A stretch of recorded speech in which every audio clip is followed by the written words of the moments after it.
Hello, ladies and gentlemen. We're here with episode 103, and we have a really exciting episode for you today. We're going to answer 3 awesome questions that we got from our listeners. Question 1 is, how can I visualize like Roger Federer? And what are the things I can do at home to practice that visualizing? Question 2 was, how do I quiet my inner critic like Alex Zverer? And what are some of the things I can do on the court and at home to actually make that happen? And then question 3 is, how can I practice my focus like Novak Djokovic? And you're going to get answers to all 3 questions in today's show. So you don't miss out on episodes, make sure you subscribe and turn on that notification bell so you don't miss any episodes. Okay, let's dive into it. So question 1 was, how can I visualize like Roger Federer? Roger Federer, one of the best tennis players in the world, is playing the Australian Open right now, and he's looking to defend his title from last year. He is in good physical form for being 37 years old, and one of his biggest strengths is his mental strength and his mental toughness. One of the things Roger Federer loves using is visualizing. How does he use visualizing? Well, one of those things that you want to do between the points when the next point is about to start is you want to picture the point in your head. And you want to picture the point of things not going well and how yourself getting out of it. Here's an example you can try right now, okay? So I'd like you to close your eyes and sit with your back straight. And what you're going to do is you're going to start with an inhale through the nose and an exhale through the mouth. You're going to inhale through the nose and exhale through the mouth. And with your eyes closed still, what you're going to try is you're going to picture the tennis court and you're going to picture the next tournament that you're going to be playing. The situations you want to picture are situations where you're starting off the point, either with a serve or a return, and things not going so great. And you want to picture things not going so great. Why? Because when you picture yourself getting out of tough situations kind of before the match, when those situations happen in the match, you're going to find ways to get out of them because you did that before the match.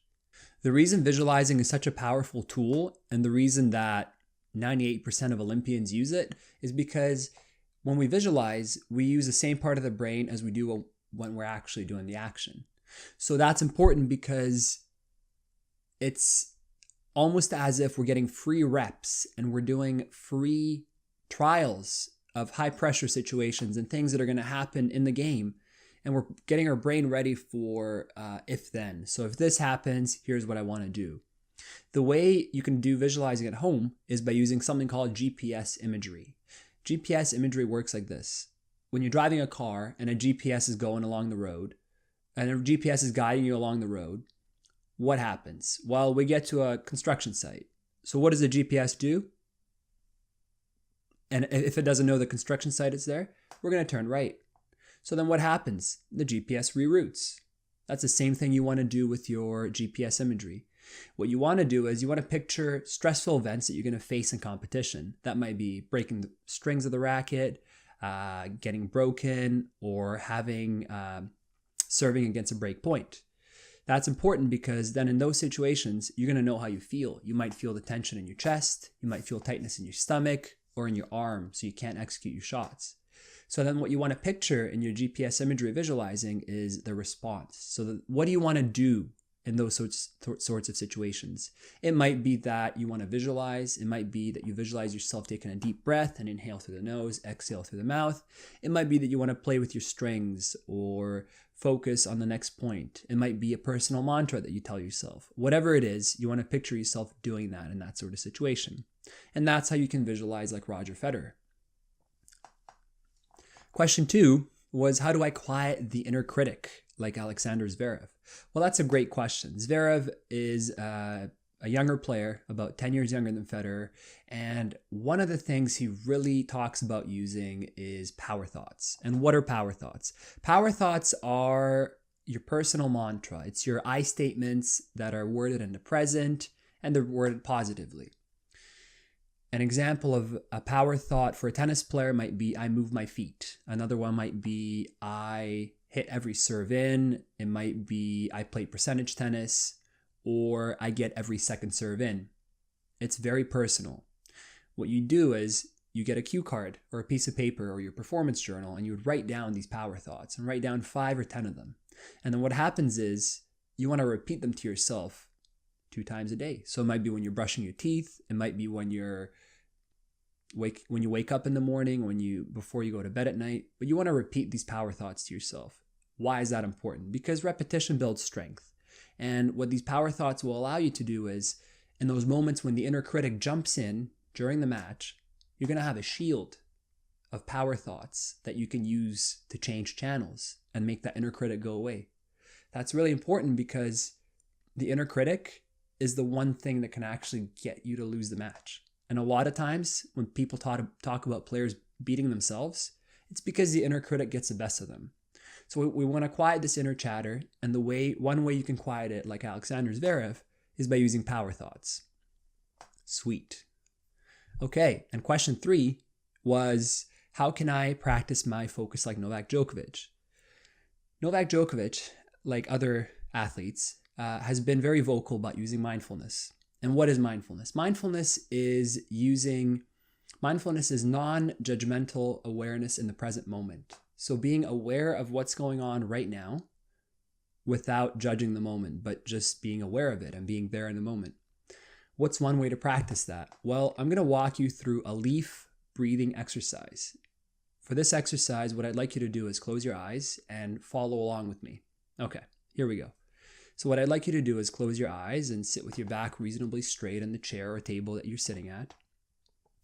And you can put your hands in your lap, and you want your heels flat on the ground. What you're going to do is you're going to start off with a couple of deep breaths. So as you inhale through your nose, you're going to exhale through your mouth. You'll inhale through your nose and exhale through your mouth. And again, you're going to inhale through your nose and exhale through your mouth. Keeping your eyes closed, we're going to go into the visualizing portion of this.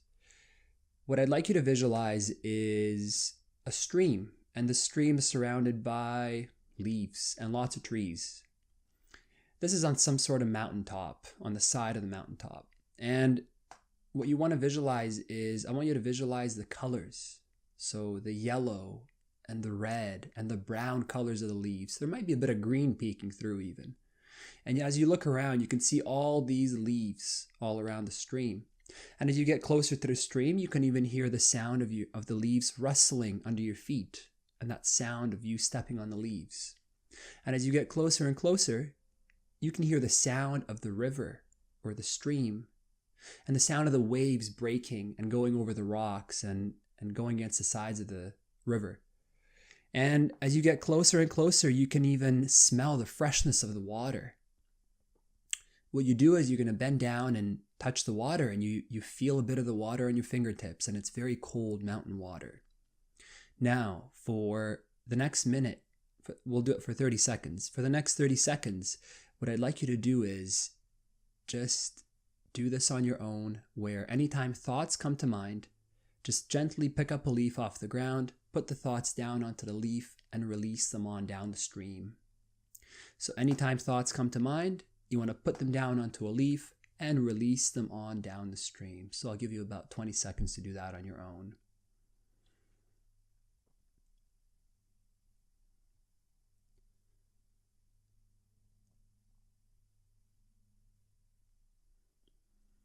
And as you do this, you'll notice that your mind will wander, and your mind's going to take you places. It's going to take you to what you had for your lunch yesterday, who you're playing tomorrow.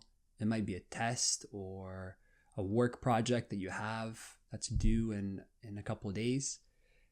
Doing an exercise like this leaf breathing exercise is a form of mindfulness training. And what it allows you to do is to become aware of what the present moment is and to hone into your breathing and letting thoughts fly on by, kind of like airplanes in an airport. And that's really important because you can take that skill with you onto the court, because thoughts will come to mind and the inner critic will come to mind.